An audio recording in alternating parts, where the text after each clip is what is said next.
So akala mo makakatakas ka?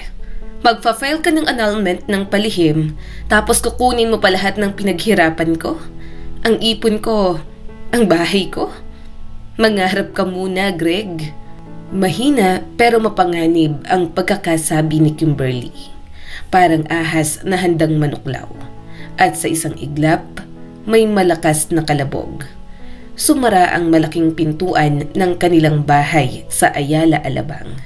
Isang tunog na parang kabaong na tuluyang isinara. Si Greg ay napako sa may labas ng bahay. Sa ilalim ng tirik na araw ng 2:00 ng hapon, pawis na pawis, bitbit ang isang lumang sports bag.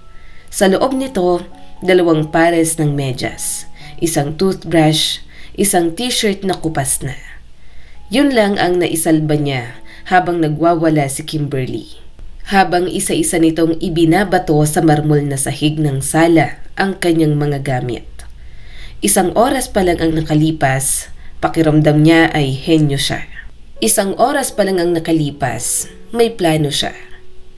5 taon na ang nakalipas nang magkakilala sina Greg at Kimberly. Sa isang eksklusibong wellness retreat sa Tagaytay Highlands. Isang lugar na dinadayo ng mga artista, negosyante at politiko para mag-detox at mag-heal. Si Kimberly noon ay naka-enroll sa private yoga session. Kasama ang isang sikat na yoga instructor na madalas mapanood sa lifestyle shows. Late 40s na si Kimberly, pero hindi mo iisipin na ganoon ang edad niya. Maayos ang tindig, perpekto ang postura, laging naka-manicure ang mga kuko. Ang isang appointment sa kanyang paboritong salon sa BGC, katumbas na ng 1 buwang renta sa apartment ni Greg noon. Sa malawak na studio na may floor-to-ceiling mirrors, kunwari nakafocus si Greg sa plank possession niya. Pero sa totoo lang, palihim niyang pinagmamasdan si Kimberly. Ang maayos na galaw, ang toned na pangangatawan, ang mamahaling relo sa pulso nito. Isang vintage sapphire at diamond watch na kumikislap na parang bituin tuwing tinatamaan ng ilaw. Si Kimberly ang founder ng Inner Radiance Spa and Wellness, isang chain ng 12 luxury spas sa iba't ibang bahagi ng Pilipinas. Makati, Cebu, Davao, Clark at iba pa. May sarili siyang itim na luxury SUV. May personal driver, may assistant. Samantalang si Greg, isang freelance graphic designer. Nakatira sa maliit na studio apartment sa Mandaluyong. May lumang silver sedan na hulugan pa. Madalas instant noodles ang hapunan. Pero may isang bagay si Greg na wala sa pera. Charm. At higit sa lahat, kaya niyang basahin ang tao. Sa unang linggo pa lang na nagkakasabay sila sa retreat, napansin na niya. Sa likod ng kumpiyansang ngiti ni Kimberly, may pagod. Sa likod ng elegante nitong kilos, may lungkot. May katahimikang masyadong malalim para sa isang babaeng successful. At alam yun ni Greg, dahil noong college siya, panandalian siyang nagtrabaho sa isang hotline para sa mga taong malungkot at walang makausap. Doon niya natutunan ang pinakamahalagang leksyon.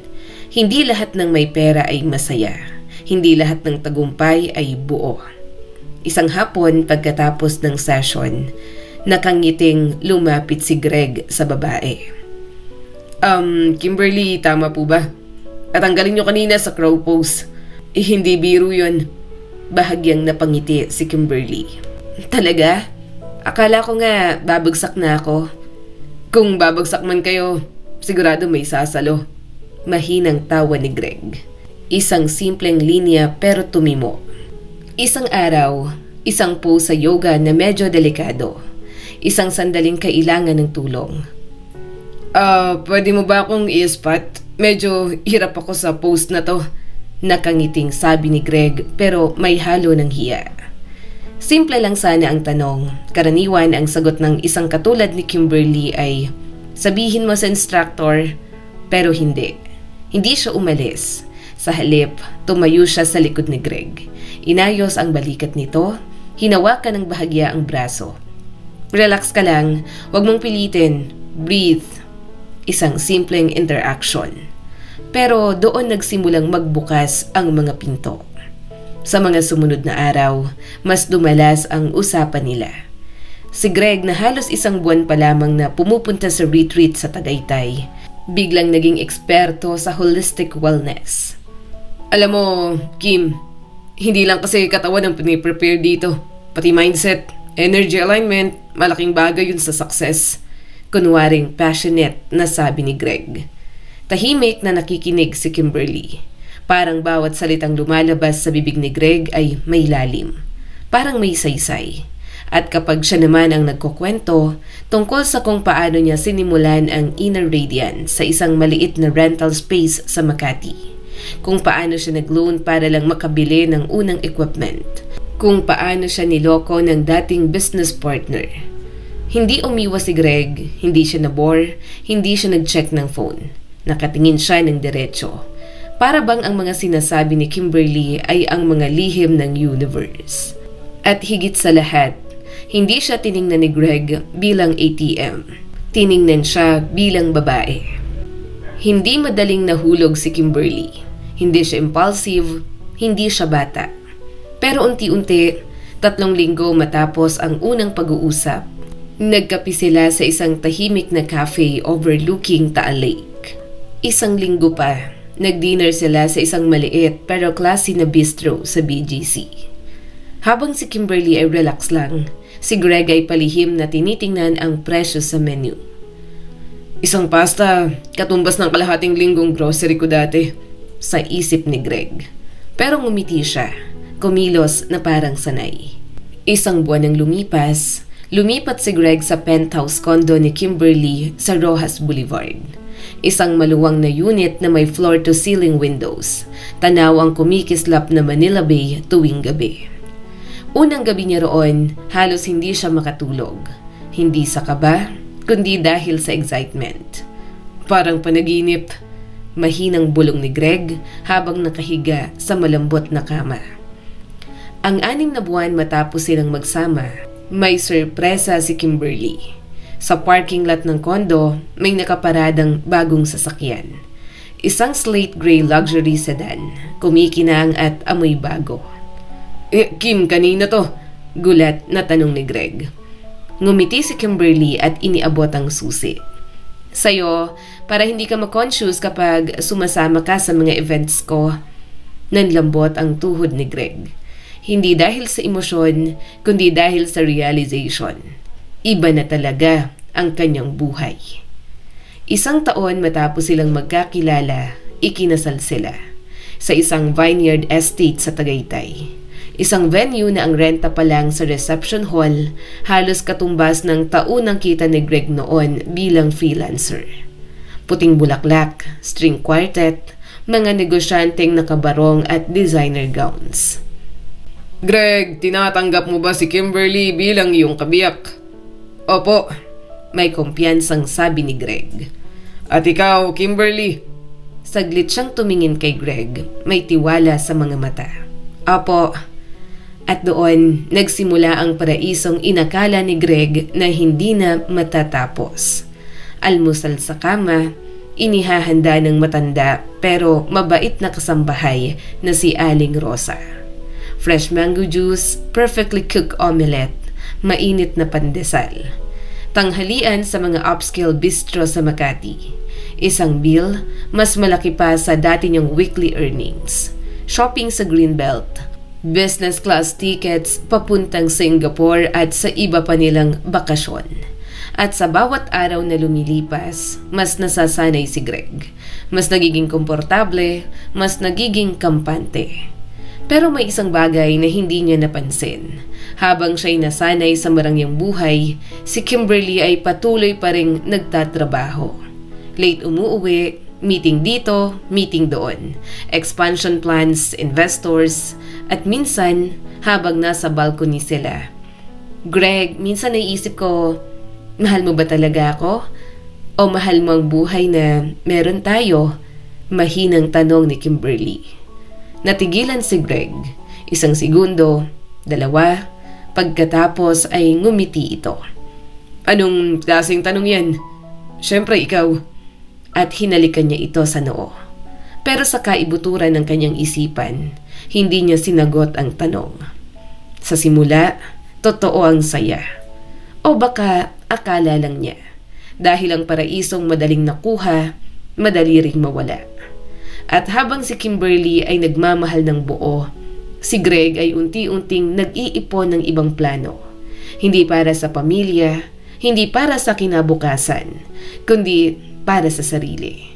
Kung dati ay instant noodles at hulugan na kotse lang ang mundo ni Greg, ngayon, Boracay, Palawan, Siargao. Hindi lang yan. May trips din sa Santorini, Italy at Paris. Business class sa eroplano, champagne bago pa man mag-take off.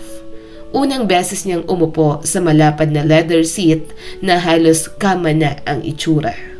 Unang beses niyang marinig ang flight attendant na tinanong siya ng champagne. At halos mapangiti siya. 5-star hotels, private tours, sunset dinners sa tabi ng dagat. At sa bawat biyahe, mas lumalawak ang mundo niya. Mas lumalayo sa dati niyang realidad. Napuno ang walk-in closet niya ng designer suits at imported na sapatos. Si Kimberly mismo ang pumipili.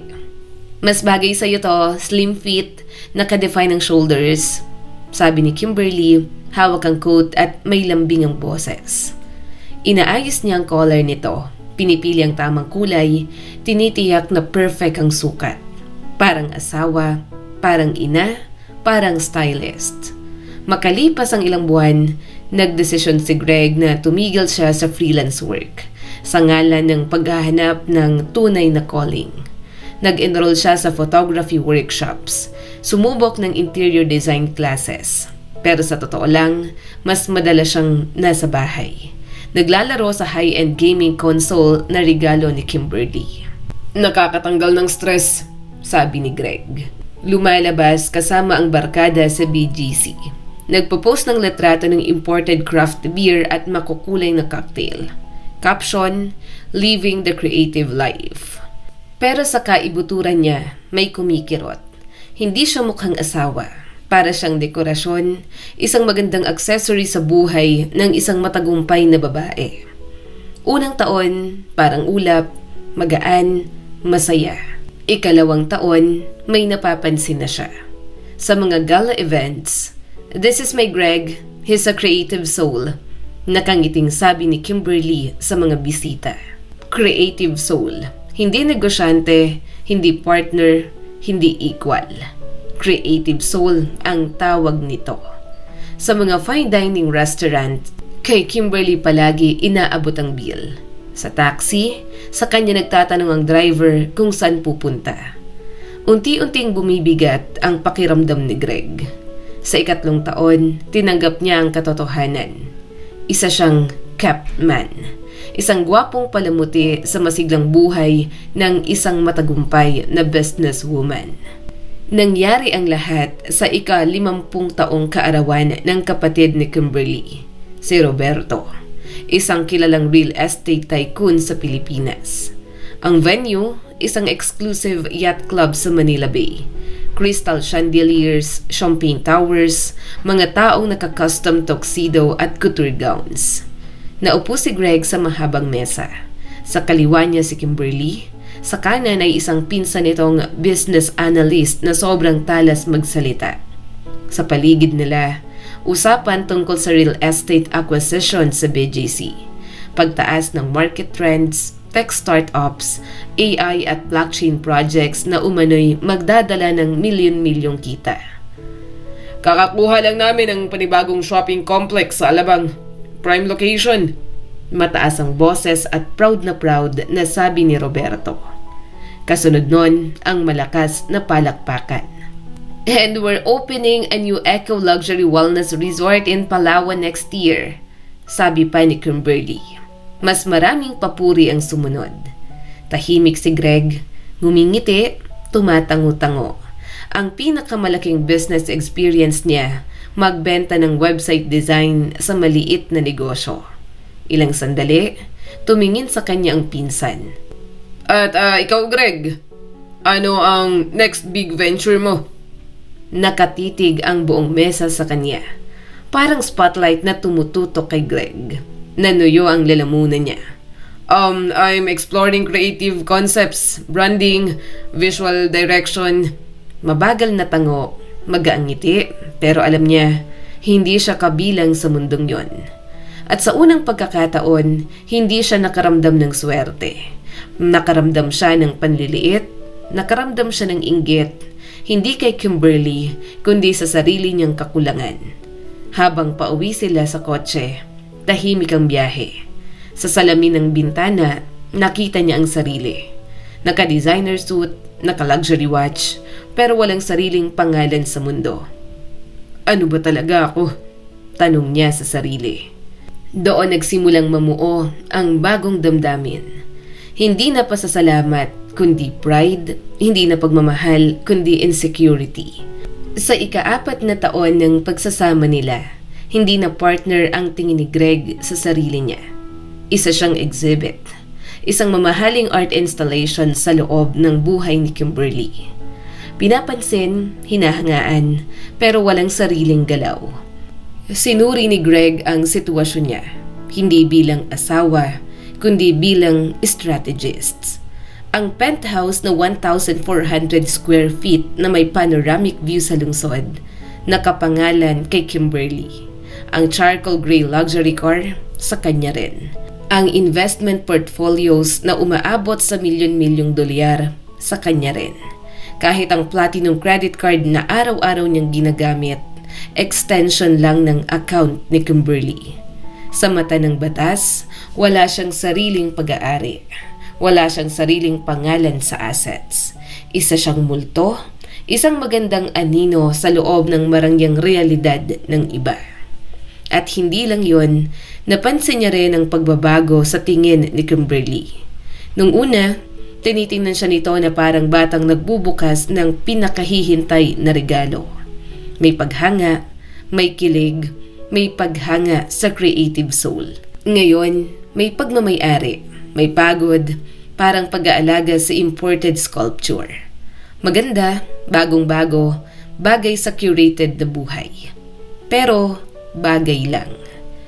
Isang gabi, habang nasa balcony sila, tahimik si Kimberly, tinitingnan ang skyline. Alam mo, Greg, minsan natatakot ako. Baka isang araw magising ako at wala ka na. Saglit siyang tumingin sa kanya. Hindi niya alam kung pagmamahal ba yon o takot sa pagkawala ng ari-arian. Doon nagsimulang mag-iba ang timpla.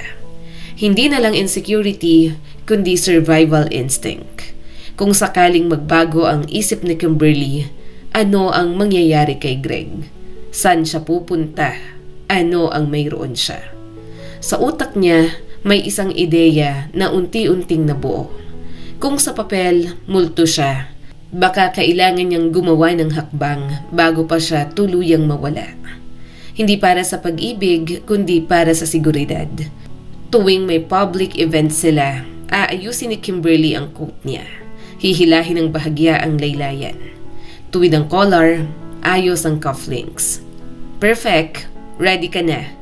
Pero sa isip ni Greg, parang manikin siya. Isang display piece na inaayos bago ilagay sa spotlight.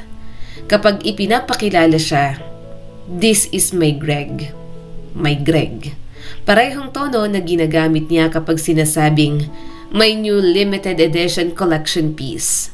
At sa tuwing magkakwento siya ng bagong creative spark, may pattern. "Kim, may naisip akong concept. Parang fusion ng industrial at organic textures." Biglang nag-vibrate ang cellphone ni Kimberly. Biglang may urgent email, biglang may tawag. "Love, saglit lang ha. Importante lang to." At napuputol ang momentum. Isang gabi, tahimik ang penthouse. Nakatalikod si Kimberly at tulog na. Gising si Greg, nakatingin sa kisame. At sa pagitan ng mahinang hinga ng asawa, parang may narinig siya. Isang bulong. "The bedroom decor needs an update." Simple lang ang linya, pero bakit parang may ibang kahulugan? Hindi lang kortina, hindi lang sofa, parang may ibang iniisip. Hindi tanga si Greg. Sa kabila ng pagganap niya bilang whimsical artist, may nakatago siyang talino. 3 semester siyang nag-law school noon. Hindi man niya tinapos pero sapat para maintindihan ng sistema. Alam niya, kapag si Kimberly ang unang mag-i-initiate ng separation, wala siyang makukuha. Baka konting spousal support lang kung lalaban siya. Pero hindi kalahati. Hindi share sa kayamanan nito. Pero kung siya ang mauuna, iba ang kwento. Sa Pilipinas, alam niya ang prinsipyo ng conjugal property. Ano mang nakuha habang kasal, kahit kaninong pangalan nakapangalan, maaaring hatiin. Walang prenup agreement, walang legal na protection si Kimberly laban doon. Ang penthouse na nagkakahalaga ng daan-daang milyon, posibleng kalahati. Ang spa empire na lumalago pa lalo nang matapos ang kasal nila, bahagi ng appreciation pwede niyang i-claim. Mga sasakyan, liquid assets, mga alahas. Lahat maaaring paghatian. At doon nagsimula ang tunay na plano. Hindi emosyon, hindi galit, kundi kalkulasyon. Parang chess grandmaster. Maingat na kumilos si Greg. Kapag may naiwan na financial document sa mesa, tahimik niyang kukunan ng litrato gamit ang cellphone. Kapag may casual na usapan tungkol sa bagong investment, i-record niya ng palihim. Next quarter may expand tayo sa Cebu. May bagong investor. Tahimik si Greg. Nakangiti siya pero naka-record ang lahat. Sa study room ng penthouse, mag-isa siya. Nakaharap sa laptop, nagbabasa ng legal precedents tungkol sa high-value asset division. Mga kaso ng mga negosyanteng naghiwalay, mga loopholes, mga technicalities. Isang bagay lang ang pinakamahalaga sa kanya. Manatiling walang alam si Kimberly. Kapag nalaman nito ang plano, kayang mag-liquidate ng assets, mag-transfer ng funds sa offshore accounts, magbenta ng business stakes sa presyong maliit. Ang mayayaman, maraming paraan para palabasin na wala silang pera. Isang gabi, habang sabay silang nagdi-dinner. Love, next month, magre-renovate tayo ng living area. Mas modern, mas sleek. Nakangiting sabi ni Kimberly. Napatingin si Greg sa kanya. Modern, update, replace. At saka ibuturan niya, isang tanong ang paulit-ulit. Kapag dumating ang araw na hindi na siya bagay sa design ng buhay ni Kimberly, pabayag ba siyang itapon? O siya ang mauuna?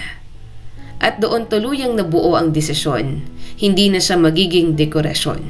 Magiging manlalaro na siya. Greg, parang ang layo mo nitong mga nakaraang araw. Biyernes ng gabi, nasa paborito nilang Italian restaurant sa BGC, ang Portofino. Candlelight table, red wine sa crystal na baso, tahimik na jazz sa background. Parang lagi kang may iniisip at hindi nawawala sa kamay mo yung cellphone mo, kahit sa banyo. Sandaling natigilan si Greg. Maingat niyang hiniwa ang sibas sa plato. Pero sa isip niya, hindi pagkain, kundi ang diamond pendant sa leeg ni Kimberly. Tinatayang hindi bababa sa 5 milyong piso. Bigat lang ng creative pursuits ko, love. Mahirap hanapin ang tunay na boses mo sa magulong mundong to. Ngumiti siya, pero sa loob, nagkakalkula. Alam ko namang kaya mo, mahinang sabi ng asawa niya. Ngunit sa mga mata nito, may kakaibang kislap. Parang may hinahanap, parang may alam. At doon, nagsimulang gumapang ang malamig na takot sa sikmura ni Greg. Alam ba niya? Dumating ang Lunes, April 7, sa loob ng briefcase ni Greg, nakahiga ang petition para sa dissolution ng kanilang kasal. Maingat na inihanda, kompleto ang detalye, isang tahimik na deklarasyon ng digmaan. May abogado na siya. Si Attorney Evelyn Reyes, isang kilalang family law attorney sa Makati. 25 taon nang hinahati ang malalaking marital estates. Matalino, hindi natitinag, eksakto kung umatake. 5:00 pa lang ng umaga, gising na si Greg. Malamig sa shower, maingat sa pag-aahit. Pinakamaganda niyang navy print stripe suit. Regalo ni Kimberly noong anniversary nila. Sa almusal, artisanal coffee. Tahimik ang umaga. Love, may maaga akong physiotherapy appointment. Yung dating injury ko. Tapos may collaborative session kami ng isang artist. Mahinang sabi ni Greg at kalmado ang tono. Lumapit si Kimberly, hinaplos ang tenga niya. Hinalikan malapit sa tenga. Huwag kang magtagal, darling. Dadating sina Sarah at Tom mamaya. Excited akong ipakita sa kanila ang bagong antique tapestry sa study. Antique tapestry. Halos 3 milyong piso ang halaga. Isang dekorasyon at tulad ng pakiramdam ni Greg sa bahay na yon, lahat ay kay Kimberly. Sa korte, mabilis ang proseso. Walang drama, walang emosyon, isang clerk na mukhang pagod. Pinirmahan ng papeles na itakda ang initial hearing. 6 na linggo mula ngayon. Habang palabas si Greg, may halos siyang ginhawa at takot. Parang nagsindi siya ng mitsa at wala ng atrasan. Ngunit pag uwi niya ng tanghali, bumagsak ang lahat ng plano. Nasa kusina si Kimberly, nasa sleek ebonized oak table. Nakahilera sa harap niya, mga nakaprint na email, isang maliit na silver flash drive. Ang laptop ni Greg ay nakabukas. Napakagandang babasahin, Greg. Kalmado at halos nakakatakot na sabi ni Kimberly. Hinawakan niya ang isang papel. Lalo na tong folder na may pamagat na exit strategy. Parang may bumagsak na bato sa dibdib ni Greg. Nakalimutan niyang mag-log out. Kim, I can explain. Tumayo si Kimberly. Mabagal, graceful, pero malamig. Anong ipapaliwanag mo? Na 3 buwan mo akong pinag-aaralan? Na isa-isa mong tinutukoy kung paano ko hahatiin? Na sinusuri mong bawat legal loophole para kunin ang hindi mo naman pinaghirapan? Walang sigaw, walang hysteria. Mas delikado ang katahimikan. Sa mga mata niya, nandoon ang matigas na determinasyon. Ang parehong titig na nagtayo ng spa empire mula sa isang maliit na butik sa Makati. Akala mo ba ganun lang ako kadaling lokohin? Doon natapos ang laro ng patago. Wala ng chess, wala ng kalkulasyon. Sa unang pagkakataon, nahuli si Greg. At sa mga mata ni Kimberly, hindi siya asawa. Hindi siya dekorasyon. Isa siyang kalaban. Ang sumunod na mga minuto, habang buhay na babalikan ni Greg sa isip niya. Parang slow motion, parang bangungot na paulit-ulit na tumatakbo sa utak niya. Maupo ka, Greg. Malamig at kontrolado ang boses na sabi ni Kimberly. Yun ang boses na ginagamit niya kapag may spa director na hindi nakaabot sa kota. Walang sigaw, walang emosyon. Hayaan mong magkandak ako ng maikling seminar tungkol sa advanced tactical planning. Seminar, hindi away, hindi emosyonal na confrontation. Iniikot niyang laptop. Sa screen, isang folder at may pangalan ni Greg. Module 1, never underestimate your adversary. Lalo na kung ang adversary mo ay nagtayo ng imperyo mula sa wala noong dekada 90. Kung kailan bawat deal ay suntukan. Binuksan ni Kimberly ang unang file. Isang dossier, may petsa. Late September. 5 taon na ang nakalipas. Isang buwan bago ang chance meeting nila sa Tagaytay. Greg, born 1982, 2 taon at kalahati sa law school, nag-withdraw dahil bumagsak sa exams, 3 taon sa liberal arts, marital status, single, income, inconsistent, below poverty line earnings, speculative cryptocurrency trading losses, substantial student loans, multiple maxed out credit cards. Nanlabo ang paningin ni Greg, parang lumulubog ang sahig. Character summary, charismatic, adaptable, opportunistic tendencies. Opportunistic. Parang sampalang bawat salita. Muling nagsalita si Kimberly at tinapik ang timestamp. Tingnan mo ang petsa. Nung naghahanap ka pa ng lucky break. Kompleto ng psychological profile mo sa akin. Sunod na file, mga litrato. Si Greg sa labas ng maliit niyang apartment noon. sa isang diner, nakajogging sa City Park. May nagmamasid sa kanya, bago pa man sila magkakilala. "Sinundan mo ako?" Mahina at nanginginig na tanong ni Greg. Walang emosyon, tuloy-tuloy sa pagsasalita si Kimberly. Module 2, Serendipity is a myth in a high-stakes ventures. Nag-scroll siya. Alam ko ang membership mo sa retreat. Alam ko ang routine mo. Alam ko ang pattern mo. Alam ko ang klase ng babaeng pinupuntirya mo. Tahimik si Greg. Wala siyang maibato. Sunod na file, financial report.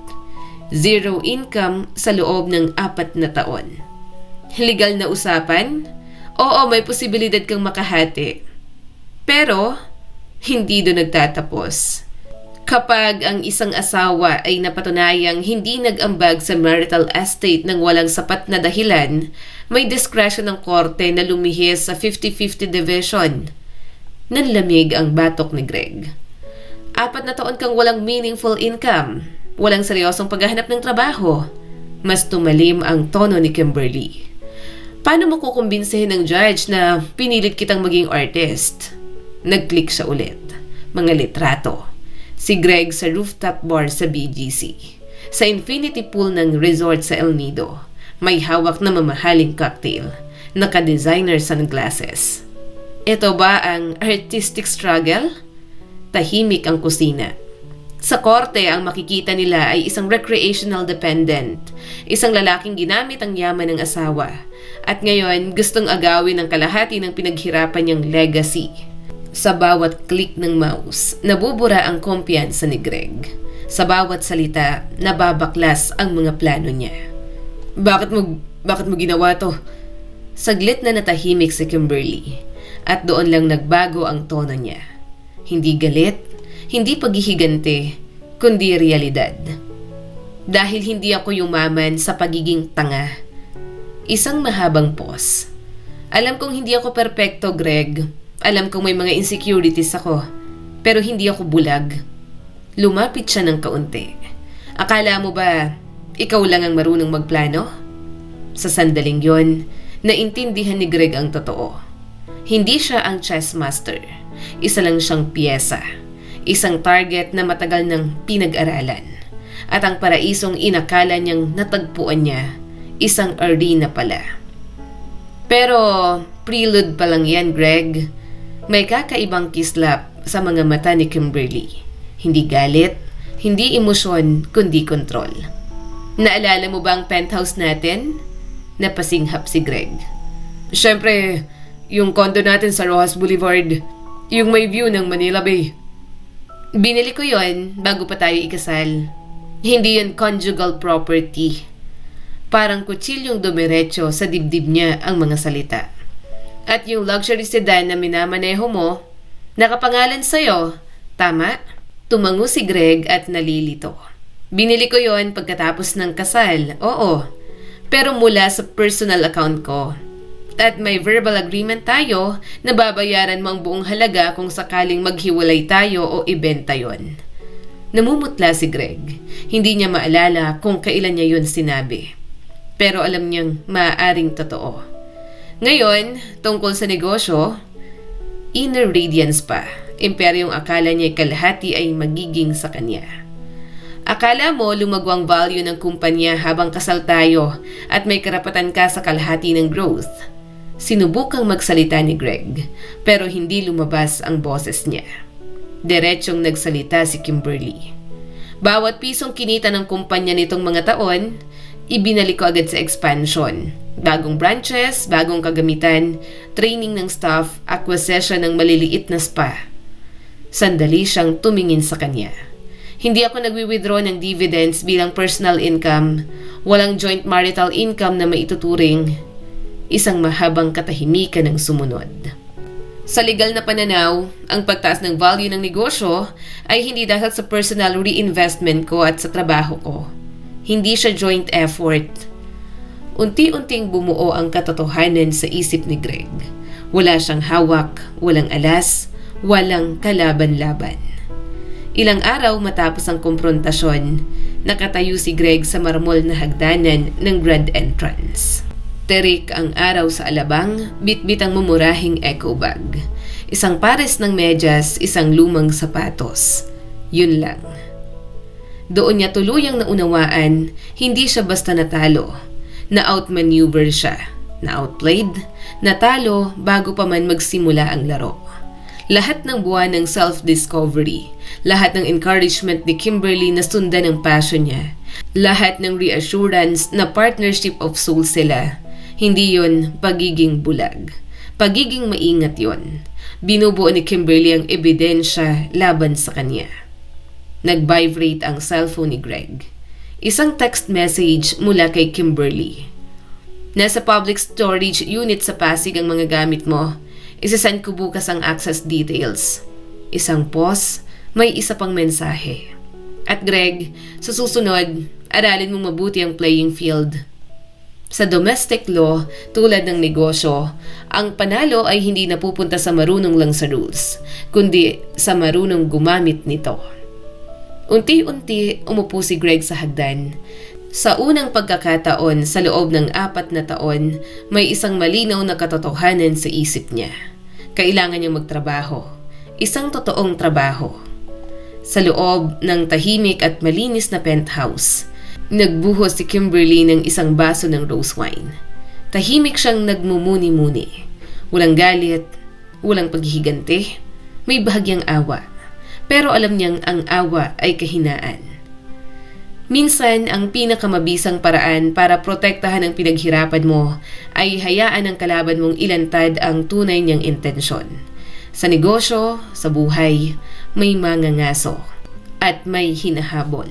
At mas mabuting maging mangangaso kaysa maging biktima kahit isang araw lang. Lumipas ang 6 na buwan, ang dating lalaking sanay sa business class flights at rooftop sa BGC, ngayon ay nakapila sa isang maliit na co-working space sa Quezon City. May dalang sariling laptop, may hawak na printed resume. Si Greg, dating creative soul, dating asawa ng isang spam mogul, ngayon isang freelancer ulit, pero sa pagkakataong ito, walang luxury safety net, walang platinum card, walang penthouse na babalikan. Sa umpisa masakit. Masakit ang mag-adjust, masakit ang bumalik sa realidad.